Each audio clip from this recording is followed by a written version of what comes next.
ہم ایک مرتبہ صومالیہ میں ہمارا سفر تھا، بہت سال ہو گئے، ایک جگہ سے گزر رہے تھے تو سرخ ٹیلے نظر آ رہے تھے۔ میں نے ڈرائیور سے پوچھا، میں نے کہا یہ کیا ہے؟ کہنے لگا کہ یہ اصل جنگل ہے، اور یہ جتنے سرخ ٹیلے نظر آ رہے ہیں پہاڑیوں جیسے، یہ کسی وقت میں بہت بڑے بڑے درخت تھے، ایک ایک درخت ایسا کہ اس کے سائے میں کئی خاندان رہ سکیں، سایہ لے سکیں۔ لیکن اس جنگل کی مصیبت یہ ہے کہ یہاں سوس، عربی میں اس کو سوس کہتے ہیں، اپنے دیمک کہتے ہیں نا، ارے دیمک جانتے ہو، وہ دیمک کا کیڑا وہاں اس زمین میں پیدا ہوتا ہے جو جڑ کو کھاتا ہے، اور کھاتے کھاتے نہ کوئی حکومت کی طرف سے نگرانی ہے، نہ کوئی وہاں رکھیوال ہے، اور نہ اس کی کوئی دیکھ بھال ہے۔ کیڑا پیدا ہوتا ہے دیمک کا، جڑ سے کھانا شروع کرتا ہے، تنا، شاخیں، پتے سب کھا۔ یہ جو لال آپ کو نظر آ رہی ہے پہاڑی، یہ وہ کسی زمانے کا درخت۔ مولانا یوسف صاحب رحمۃ اللہ علیہ فرماتے تھے،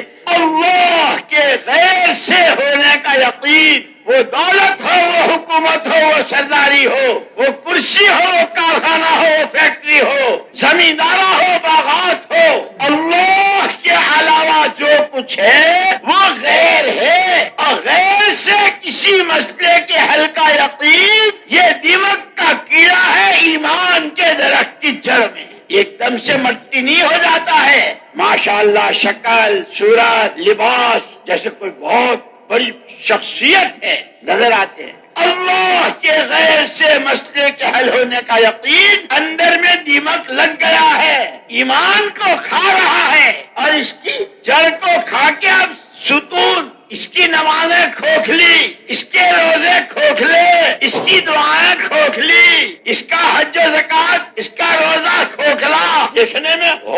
10 لاکھ آدمی تھے، 20 لاکھ تھے، اتنوں نے روزے رکھے، اتنوں نے حج کیا۔ اللہ کے غیر سے کسی مسئلے کے حل کے یقین کی نوعیت وہ کیڑا ہے ایمان کی جڑ میں۔ اسی لیے ہمارے 6 نمبروں میں سب سے پہلے اور محمد الرسول اللہ صلی اللہ علیہ وسلم کے نبوت و پیغمبری کے کا پہلا دن قولوا لا الہ الا اللہ تفلحوا، پہلی آواز تمام نبی، تمام پیغمبروں کی اور تمام نبیوں کے سردار کی، قیامت تک آنے والے انسانوں تک پیغام، انسانوں تم میں سے جس کو جہاں سے اپنا جون سا مسئلہ حل ہوتا نظر آتا ہے وہ تمہاری آنکھ کا دھوکہ ہے۔ کسراب بقیعۃ یحسبہ الظمآن ماء حتی اذا جاءہ لم یجدہ شیئا، یہ جو کچھ تمہیں نظر آ رہا ہے، یہ ہو جائے گا تو میرا یہ مسئلہ، یہ ملے گا تو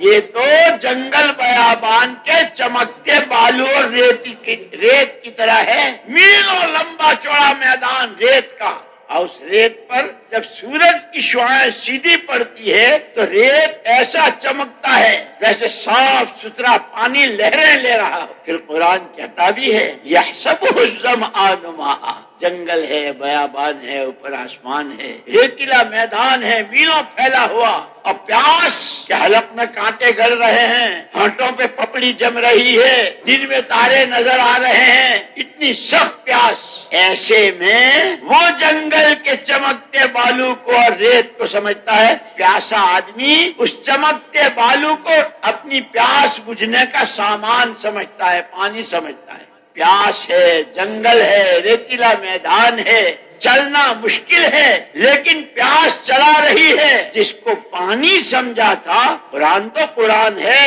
اسی لیے کہتے ہیں ایمان اور علم قرآن، جب تک علم نہیں ہوگا نہ اللہ کو پہچان سکیں گے، نہ آخرت کو سمجھ سکیں گے۔ جس کو اس نے پانی سمجھا تھا وہاں تو کچھ ہے ہی نہیں۔ یہ کیا ہوا کہ آنکھ نے دھوکہ دیا، کہ صرف اس جنگل والے کو دھوکہ نہیں دیا، مشرق والوں کو، مغرب والوں کو، شمال والوں کو، جنوب والوں کو، حکومتوں والوں کو، فیکٹریوں انڈسٹریز والوں کو، زمینداروں کرنے والوں کو، دولتوں کے ڈھیر میں کھیلنے والوں کو، ہر ایک کو آنکھیں دھوکہ دے رہی ہے۔ جس کو جہاں سے اپنے جس مسئلے کا حل آنکھوں دیکھی میں نظر آ رہا ہے وہ اس کی آنکھ کا دھوکہ ہے۔